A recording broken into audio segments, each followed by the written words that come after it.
en Suisse, ils ne sont pas les gilets jaunes de France. On a aussi des problèmes comme eux, mais on en a aussi d'autres. Comme par exemple, les assurances maladie qui prennent l'ascenseur, le droit qui n'est pas respecté, la Constitution qui est bafouée, et puis aussi l'arbitraire concernant les assistants juridiques. Parce que vous avez, comme par hasard, le juge Hacher qui a rendu cette espèce d'ordonnance-là. Eh bien, c'est le même individu qui vous donne un droit à une assistance juridique, et puis 3 jours après, il juge complètement différemment et il vous donne tort. Donc après, vous avez à payer ce qu'on vous a accordé. Un véritable scandale. Et tout ce que je dis, c'est du factuel, il n'y a pas de diffamation. Donc condamnez-moi en calomnie et diffamation, mais on ne pourra pas me donner de peine parce que je dis la vérité. L'Italie est 3 fois en dessous. Si vous avez un boulot à faire qui vous prend 5 heures et que vous le bâclez en 1h30, qu'est-ce que ça donne? Des conneries comme ça.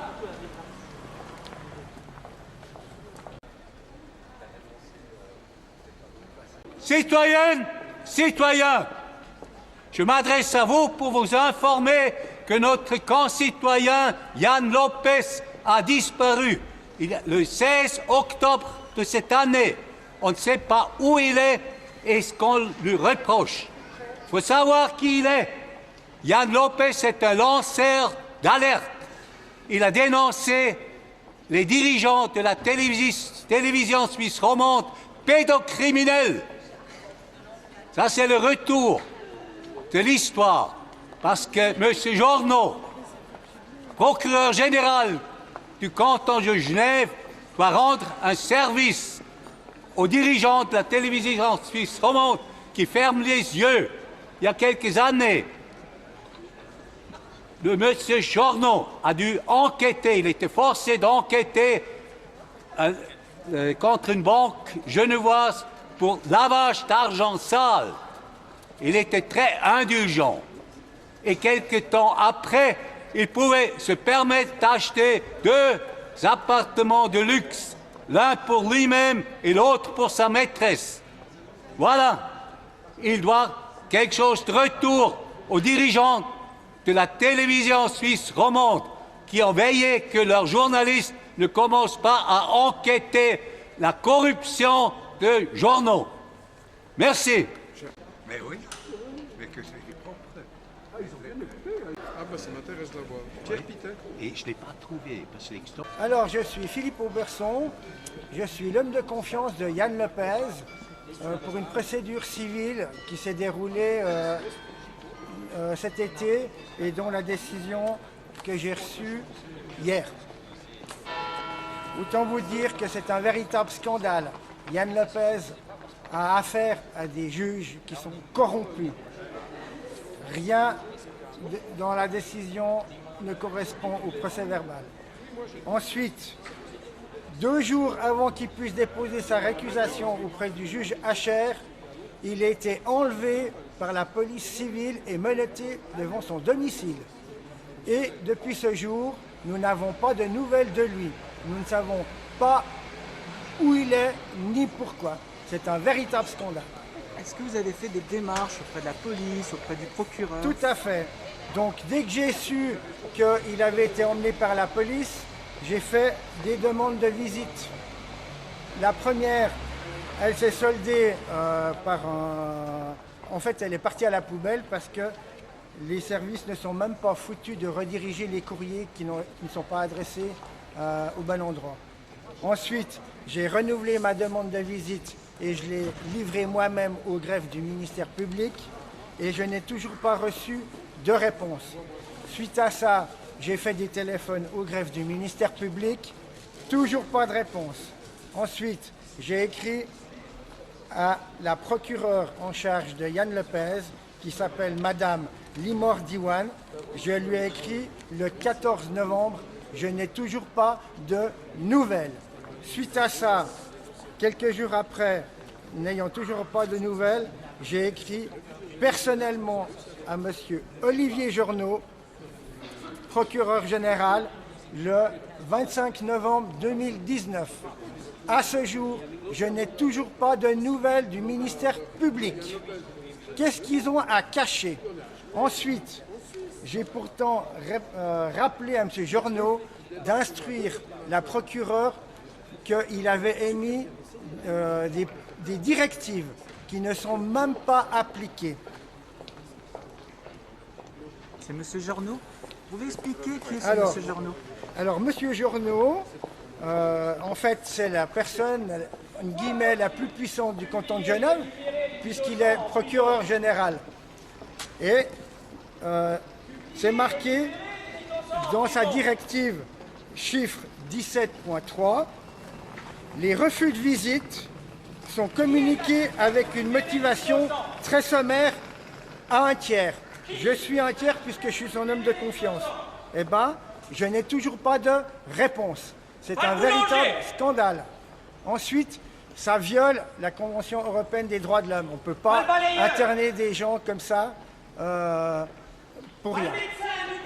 Probablement qu'on le met au silence parce qu'il croit qu'il est tout seul à Genève, alors qu'on est plusieurs à l'encadrer et à faire respecter nos droits.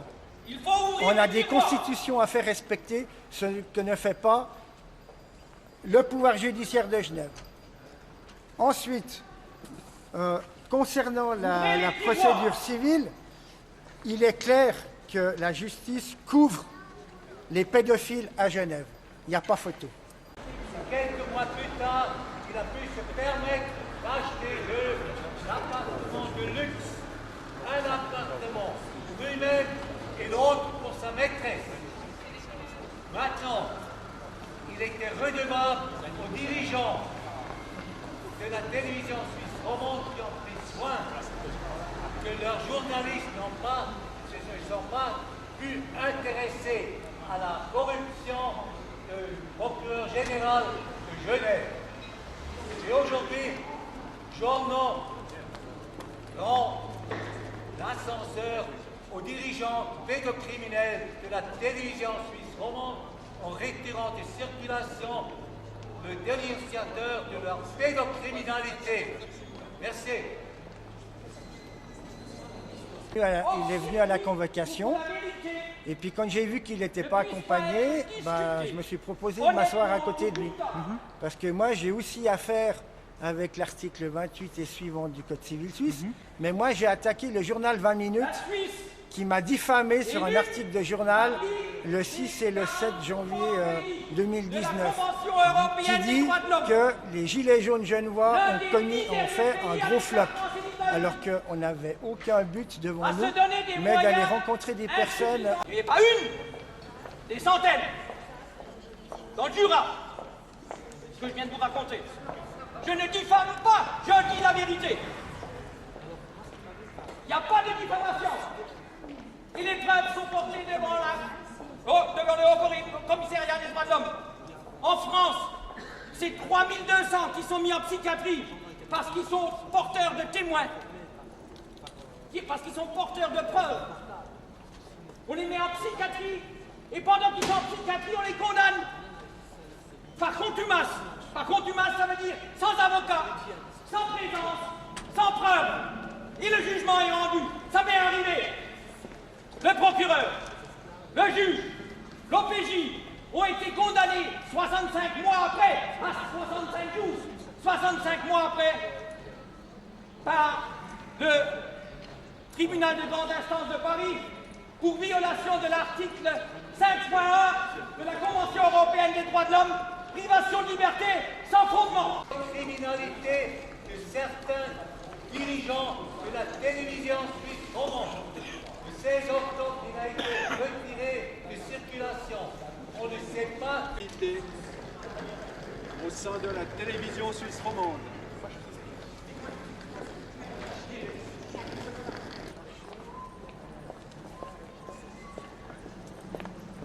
Où est Yann Lopez?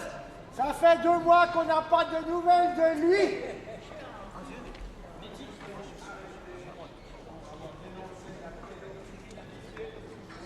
La télévision suisse romande. Dieu, Constitution. Mais qui a voulu, il y a 5 ans, le faire disparaître? Quelle votation a essayé de faire disparaître le Dieu regardant? Pourquoi? Parce que regarder par-dessus l'épaule de ceux qui disent, c'est très gênant. Nous sommes devant l'Église évangélique qui est juste voisine du volet du Suisse. On a presque trouvé en Suisse que Dieu est un homme, est un être gênant.